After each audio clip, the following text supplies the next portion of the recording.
Hello and welcome to the Sportstopia Fantasy Fire and Ice podcast. My name is Chris Crawford. Today is Friday, September 1st. I can't believe we had reached the September month already. I'm joined by my good buddy, Drew Silva. Drew, how are you doing this fine September 1st day? Great, man. I love September weather. I've got a light hoodie on. It's gorgeous Yes. outside.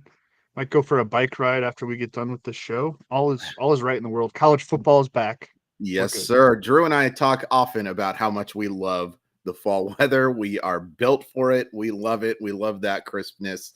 And it's here.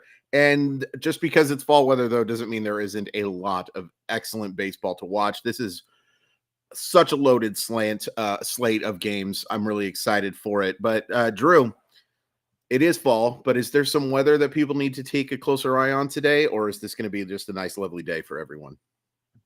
September has arrived with beautiful forecasts across this entire slate. I like that I've become the meteorologist on I this love it show. too. I'm just looking at forecasts as it relates to baseball, but we got a lot of 80s and 70s across the entire slate. The only chances of rain is in like Southern California, surprisingly, but it's about a 10%, 13% chance at San Diego and at Los Angeles and a little bit at Oakland, but nothing that looks like it should cause any sort of delay or postponement. I think we are free and clear to get all of these games in, and what there are 16 of them because there is a double header going between the Cubs and the Reds. I believe that's a makeup doubleheader from a rain out earlier in the season. Can you imagine when that game got rained out, thinking that has major postseason implications, by the way? Like, that happened No. so long ago, and we were just like, you really got to play that two of those games late in September. But now it is an absolutely massive What? couple of games for Yeah. both teams. I don't mean to cut you off, but it's a makeup from April 5th. That's I right. just looked Yeah, that that's up. what I was saying. I looked that up, and I was like, April 5th? That was like 4 days into the season, and we're just dreading both of those teams, to be completely honest with you. But they're both playing well, and it is a very nice slate of games on top of that as well. Injuries to be aware of. I'll just start with Julio Rodriguez because as a Seattle Mariner fan, I pay close attention to that. Missed the last couple of games with soreness in his left foot, underwent treatment. All the talking points have suggested that he will return this weekend, but there's a couple of days in this weekend. So it is not a lock that Julio Rodriguez will be patrolling center field for the Mariners over the weekend, or excuse me, at least on Friday. A good chance to return Saturday and Sunday. But if you're playing in daily fantasy, you're going to want to make that Julio Rodriguez is hitting that lineup. Any other injuries that we need to worry about? Yeah, we're still monitoring Jorge Soler with his little hip injury. He was supposed to return on Thursday, but then got scratched from the lineup. So that's still a bit of an issue for him. He's sitting at 35 home runs on the year. So if he is in the lineup, you want to consider him. If he's not in the lineup, obviously you want to stay away.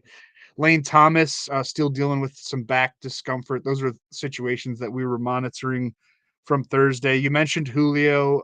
Salvador Perez was scratched from the Royals lineup on Thursday because of back and neck tightness. He's considered day-to-day leading into the weekend. Not sure if he's going to play Friday. Tyler O'Neill of the Cardinals has some recurring knee soreness, questionable for their series opener against Pittsburgh. Javier Baez has missed 2 straight because he's a little beat up, according to manager AJ Hinch there in Detroit. So something to monitor there. Brendan Rodgers had an illness earlier this week, but should be back following Thursday's scheduled off day for the Rockies. We're going to talk about that game because it's at Coors Field. And then you have Lars Nootbaar and Jake Fraley possibly returning from IL stints. Worth tracking those. Also kind of worth tracking where Fraley fits with the Reds now. They got those waiver claims on Harrison Bader and Hunter Renfroe. Yeah. Like Cincinnati suddenly has a crowded outfield and a crowded, mix for the DH role. They're going to be able to platoon a lot better than they had. Like Renfroe and Bader are specifically excellent against left-handed pitching. I really like those waiver claims for the Reds. It was all Ohio on waiver deadline day on Thursday. I'm glad Lucas Giolito and Reynaldo Lopez are staying together. That's the third transaction that's happened where those two are going. They originally started with the Washington Nationals, moved to the Chicago White Sox, moved to the Los Angeles Angels, and now they're off to Cleveland. By the way, Waiver rules, absolutely stupid. It is insane that they waiver wire priority doesn't change after every claim. It's one of the few things I think, not one of the few things, but one of the things fantasy sports gets right more than professional sports. You make your waiver claim, you move to the back of the line, and everybody else gets a chance at the next one. You put your priority. Cleveland would probably put Giolito at 1. That's fine. But Cincinnati should have had that next chance. Cincinnati was punished, and the other teams as well were punished for being better than those teams, and that is a silly rule. Let's talk about some stacks to play now that I'm done with my little diatribe there. And we're using the Contrarian Optimizer to help build those stacks. Make sure you check that out. Go to fantasysportslogic.com. Cannot recommend this tool enough. But Drew, who's the team that you're looking to stack and build a lineup with your DFS today? Starting with the Orioles, mind you, the AL East leading Orioles, they'll be taking on right-hander Zach Davies and the I love that. Diamondbacks down in the desert on Friday night. Davies just returned last week from a month-long absence to heal a bout of lower back inflammation. He has a 6.93 ERA in 13 starts, even when healthy this season. A very gettable pitcher, and an Orioles team that, can make itself dynamic with platoon situations, getting those lefties going against a righty and Davies. You could pay up for Adley Rutschman and feel good about it, but I like some of the more reasonably priced options with Gunnar Henderson, Cedric Mullins, Anthony Santander, and Ramon Urias. Henderson has begun to run away with the AL Rookie of the Year award. At DraftKings right now, he's at minus 700 to win AL Rookie of the Year. Tristan Wow. Casas at plus 750. Tanner Beebe at plus 1200. Masataka Yoshida has faded at plus 1500.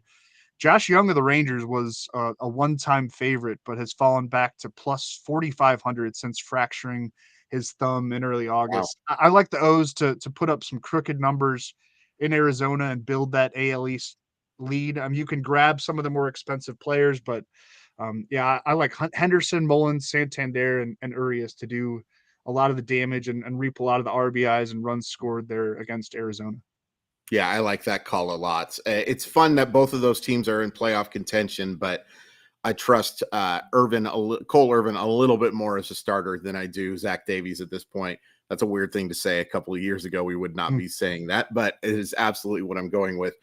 Speaking of pitchers who have not pitched well, Drew, I don't know if you know this, but Jordan Lyles has not had a very effective 2023. And in fact, has a chance to be the first 20-game loser in quite some time and has pitched like it as well.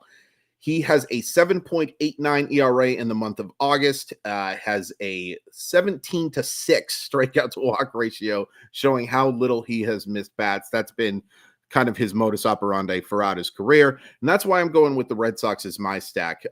Rafael Devers, Luis Urias, Trevor Story, Alex Verdugo, like all of those guys against just a dreadful pitcher. The Red Sox offense has been pretty inconsistent all season, but I do think that those bats offer a chance, and they aren't terribly expensive as well. You can get all of those guys. Devers a little more expensive, but not quite the same high price point that he had early in the season. I think all four of those guys have a real chance for success against arguably the worst pitcher in baseball. I like that. I was looking at a lot of Red Sox as like, plug and play Sure. contrarian values, but we'll Yeah. get to some of those later in the show. Good Um, tease. my other stack is going to be the Rays versus the Guardians. Thinking Randy Rosarena, Isaac Paredes, Luke Raley, and Josh Lowe. I talked about the Orioles leading the AL East. The Rays are hot on their tail, having won Sure. 4 straight games and 8 of their last 10, despite an injured list that is filled with frontline starters. You could take the starters that are on the Rays injured list and put them on the Reds, and the Reds would be the favorite to win the NL Central all of a sudden. It's been that big of a blow to their pitching staff, and then losing the face of their franchise. We don't have to talk about the Wander Franco situation, but you'd think that would have been a serious distraction Mm-hmm. at the very least, or resulted in a downturn in a real life baseball sense because of the talent that Wander Franco possesses. But it hasn't been. No. Only 1.5 games back right now of Baltimore. And much like the Orioles, the Rays love attacking the opposition with platoons, going up against Cleveland right-hander Cal Quantrill and his 6.45 ERA. They can go lefty heavy. Josh Lowe, Luke Raley among those left-handed bats. And then Randy Rosarena and Isaac Paredes reaping the benefits in the heart of the order. You want to think about Brandon Lau maybe too, and maybe Yandy Diaz, of course, as the likely leadoff man, and he's enjoyed a full-on breakout season at age 32. If you want to pay up for that, I couldn't blame you. Stack up the Rays at Cleveland. Man, it's been a weird month in the Guardians front office. They sold at the trade deadline when they were one game back of the AL Central lead, but then got Right. aggressive at Thursday's waiver claim deadline and getting Giolito, Ronaldo Lopez, Matt Moore, despite now being 5 games back of the Twins. Maybe they like mostly wanted to block the Twins from getting any of those players, which Fight also claim. blocked, it blocked the NL wildcard hopefuls. Yeah, like you Yeah. said, Chris, the new waiver process certainly needs some Yeah. adjustments. It's not being used as I think Rob Manfred intended, to say the least. Nope. And I guess it's a little bit trial by air, but I do like that call. And I do think the Franco thing is a great point that like it would have been an easy thing to justify a team struggling. But instead the team has, and they've just shown the depth. That is what Tampa Bay does is they have somehow it seems like they have a 42-man roster because there are just so many platoon players that they can plug in Yep. and still be effective.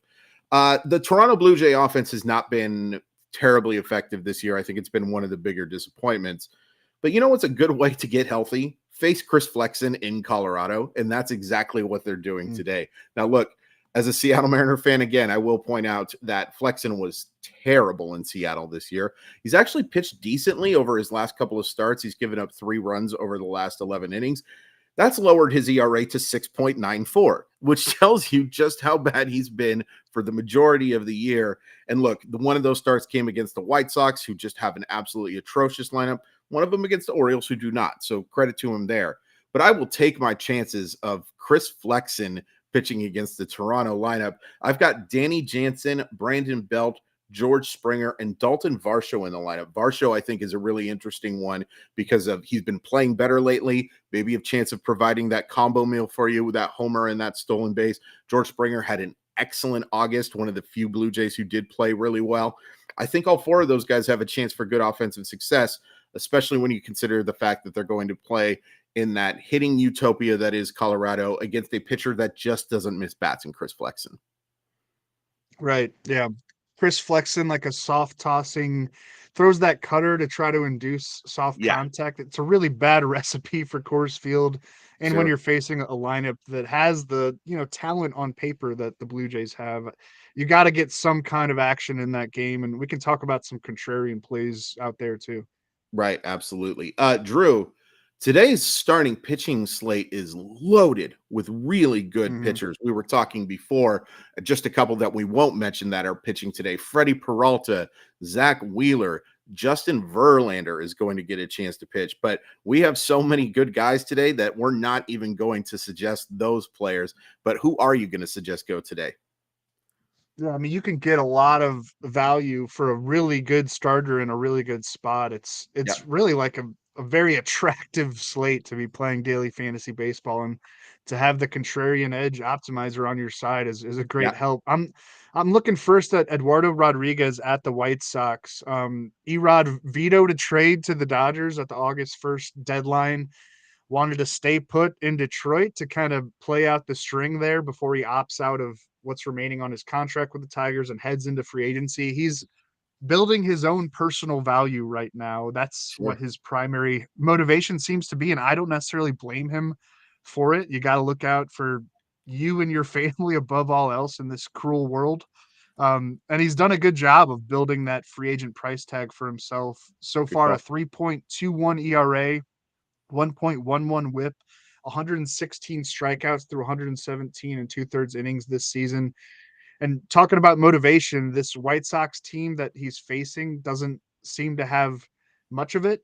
Um, Shout out to that woman. We shouldn't talk about that story, but she Nope, had you a lot sure more should. motivation. She had a lot more motivation than the team on the field does. Sure Anyway, did. I think Eduardo Rodriguez cruises here on Friday night with solid run prevention, some strikeouts. He's capable of all of that. And I think he has a really good shot at getting a win pitching deep into games there as he builds his own free agent value and possibly helps the Tigers, notch a victory. Absolutely. I love that call. I've been really happy for Rodriguez this year, who dealt with some stuff that was pretty awful in the previous season. And one of the reasons why he did decline that trade, to see him rebuild his value has been pretty awesome to see. And I think that call is great. That White Sox lineup is just dreadful. I think that's going to be a long rebuild in Chicago if they're not willing to put in resources immediately, because outside of Luis Robert and outside of Eloy Jimenez, when he can stay healthy, there's just not a whole heck of a lot to like in that lineup. Another team that there's not a whole heck of a lot to like in that lineup in terms of quality and quantity is the Cleveland Guardians. And that is why I'm going to go with Tyler Glasnow as my starting option. And it doesn't hurt the fact that Glasnow has been really good lately. He did have a clunker against the Angels where he gave up 5 runs, but outside of that, he has not allowed more than 3 runs since July 1st. And that was when he was starting against the Seattle Mariners. I also believe there might have been a little bit of an injury in that game. But in the month of August, he has an 18-5 strikeout to walk ratio. Even with that 5-run game, he still has a 3.0 ERA, coming off a start against that not very good Yankee lineup where he threw 6 shutout innings, walked 2, and struck out 4. I think he's a good bet to miss a lot of bats against a Chicago. Look, Cleveland just claimed a bunch of guys. None of them are going to help him offensively. They are going to be guys that are helping that pitching staff, which is great. But it is not going to be a very good offense in Cleveland for a little while, I think. All due respect to Jose Ramirez and a couple of other guys. I will be streaming against the Guardians whenever there's a quality pitcher, and there is a quality pitcher today in Tyler Glasnow. Yeah, we like the Rays pitching and hitting on this slate for sure. It's a really good matchup for them at Yeah. Cleveland in general. My other starter to target, I think, is Yuri Perez, who's facing the Nationals on the road at Washington. In season long fantasy leagues, the frustration with Perez has been, palpable because the Marlins have had to watch his workload, all year. He's been sent down, even though he was pitching like one of the best pitchers in baseball. But he's back up now. And in DFS, we get to analyze these pitchers and players on a day-to-day basis and not really think about the long term. And Perez should be full bore against Washington as the Marlins try to keep their NL wildcard hopes alive. What are they? They're 3 games back right now of the Giants for the 3rd NL wildcard spot. And the Giants, they paid off well for us as we were building our lineups on Thursday's show. But Sure I did. think that's a team that is gettable. It's a team that the Marlins could feel like they can chase down. So they're going to let Perez go in this one. They're going to try to sweep the Nationals. Perez has been superb this year when the Marlins have let him do his thing at 2.68 ERA, 1.04 whip, and 90 strikeouts through his first 74 major league innings. He just faced the Nationals last time through the Marlins rotation, racked up 7 strikeouts while allowing only 1 unearned run in 6 innings. And then the start before that at Dodger Stadium, the 20-year-old, he's 20, that's right, had 10 Yeah. strikeouts and 6 scoreless innings against the mighty Dodgers on the Yeah. road. Only 2 hits allowed, no walks. I mean, he could dominate on Friday at Nationals Park. Washington has actually fared well against lefties this year. We talked about that on Thursday's show, but the struggles against righties are real, and Sure. most pitchers are right-handed. Really love Yuri Perez in this matchup at a decent price, too. I mean, we talked about how many good starters there are available. I wonder what Perez's ownership percentage will be like, because he Yeah. really sticks out to me as a guy that you want to have in your lineup. Can't help but think too, Drew, if Perez would have stayed up through the year, if this rookie of the year race might have gotten a little Hmm. Carroll's with the way Perez is at least way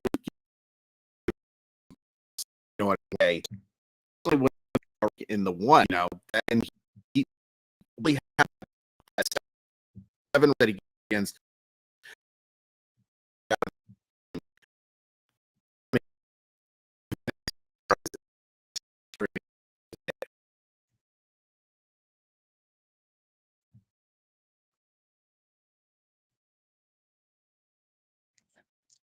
I think Chris might have frozen.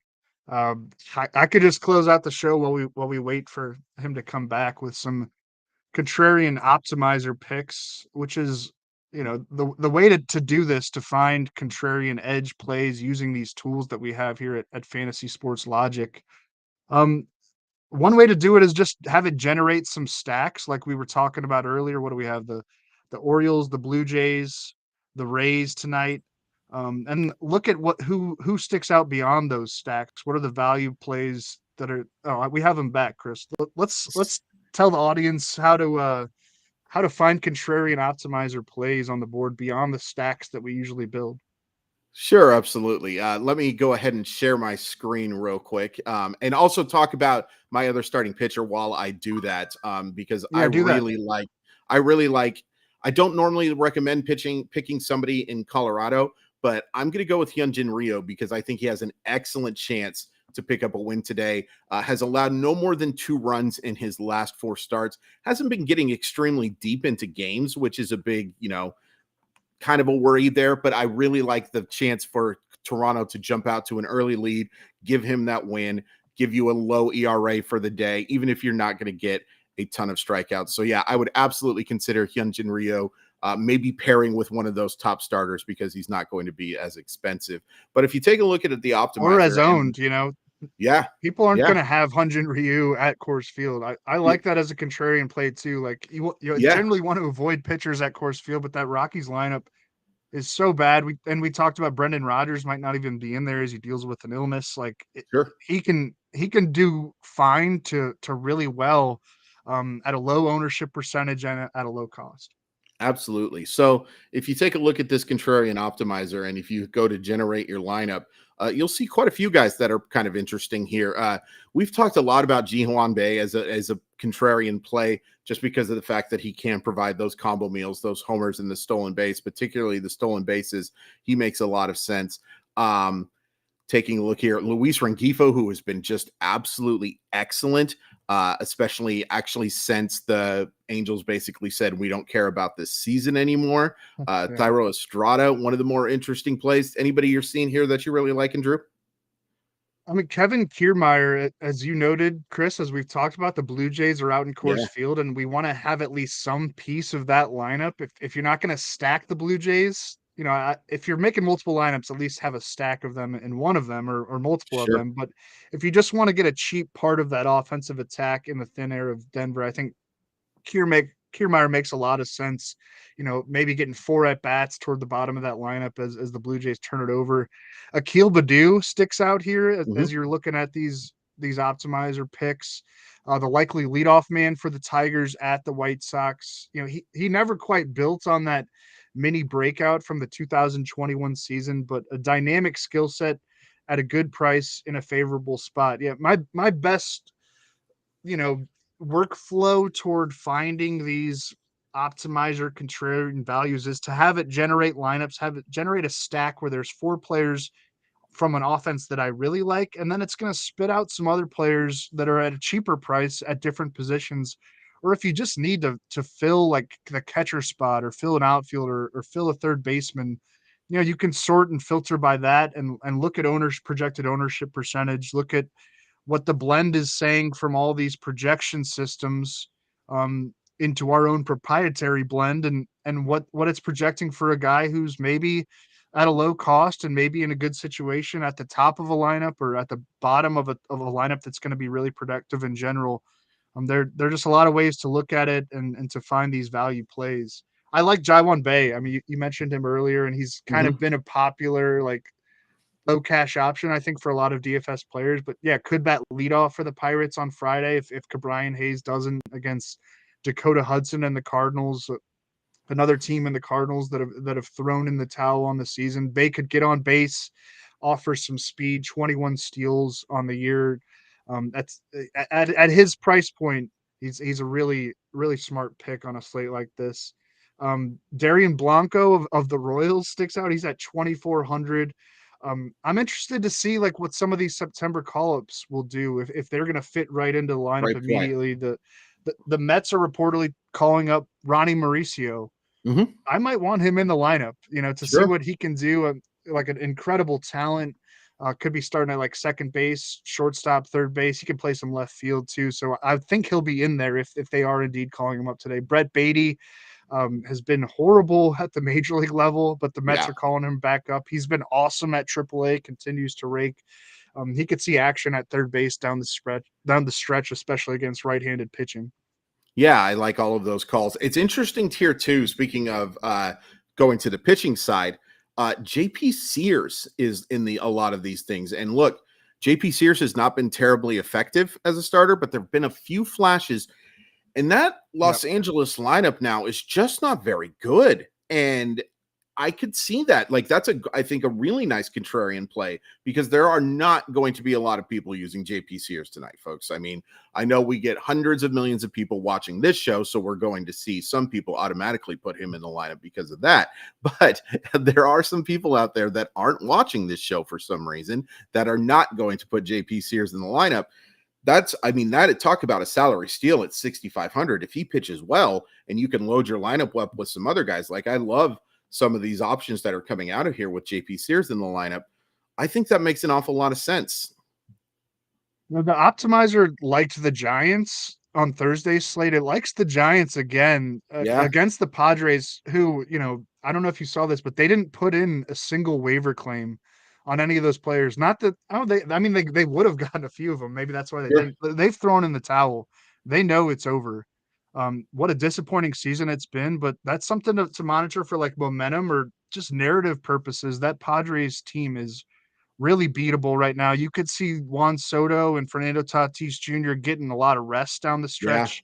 And you could see like their starters getting extra rest. I would think about going back to the well with the Giants, even though we don't necessarily love that offense on paper. No, it's not our favorite team. And I think we've been too harsh on it maybe all year, Drew, but at the same time, we can only talk about what we see. I think that's going to do it for us today, Drew. Is there anything else you had a real hot take about before the weekend starts? Notre Dame by about 65 this weekend. Sound about right? Yeah, they might give Eddie George a touchdown or two there with, what is it, Tennessee State? Tennessee State. Yeah. The first time, and everybody now in college football has played an FCS team. I'm disappointed that that's a true fact, but it is what it is. Thank you guys so much for tuning in to the Fantasy Fire and Ice podcast. We really appreciate it. Do check out that Contrarian Optimizer. You can get it for $1 for a 7-day trial. Drew and I have just had an absolute blast playing with this thing and learning so much from it. And we're real dum-dums. So if we're figuring stuff out, average to smart people, there's proof that we're not that smart, can definitely figure this thing out. Stay tuned for daily shows all season, Monday through Friday. Check out the NFL stuff. We just did a mock draft. It was really fun to watch. And I'll be contributing some NFL stuff during the season. I'm very excited for that as well. Stay tuned and have a great